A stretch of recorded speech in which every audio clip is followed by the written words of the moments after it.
really great speechcraft. But he uses a lot of contrast, which is a great way to set up a speech and make it all happen very well.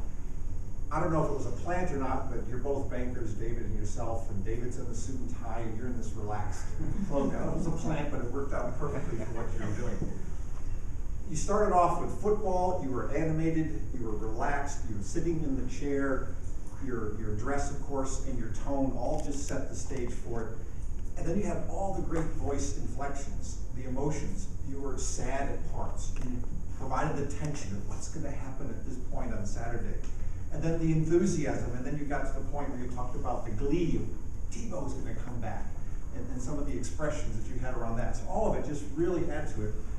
I was getting so into the football part that I didn't see the contrast coming. So then when you started to go into baseball, again, your tone changed beautifully with kind of a prodding of the audience, because you knew you had baseball fans out there, and anytime you get to talk like this, there were going to be that contrast. And you kind of prodded them a little bit, like, I'm about to slam you guys. And the tension that it created was really, really wonderful. You used pause very well.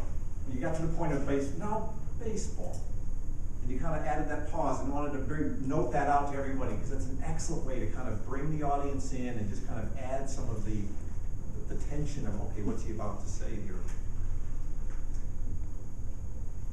You got to the point about talking about the World Series and recounting last year and the excitement of it. I'm glad Laurel was not here, because he would have never let me get away with just a short mention of the Cardinals. Then you got to the very end, and you had your visual there, and you got to hold up the newspaper. I thought that was an excellent technique, because you had, okay, here's what it was at 100 games, you could all see it, and then you brought up the newspaper. Really tell them this is current events. I've got today's, or whatever newspaper it was. It was a very good technique. However, you got a little bogged down because of reading the type, and you lost a little bit of punch there with just rolling through each of the teams and the fact there's really not much change from game 100 to where we are now. So if you can, sometimes you want to use the prop, it was excellent, but put a post-note on it or something so you can call the name out and just bring it in a little bit tighter. You tend to talk fast, and every once in a while you talk so fast you get a little tongue-tied, you don't pronounce a word quite right, and so I wanted to bring that to your attention as well. And then your conclusion. Relaxed, giving advice. I mean, it was just a perfect way to continue the speechcraft. It was very, very well done. And I was thinking, how's he going to wrap this thing up? And the Bachelor just well done. Very good job.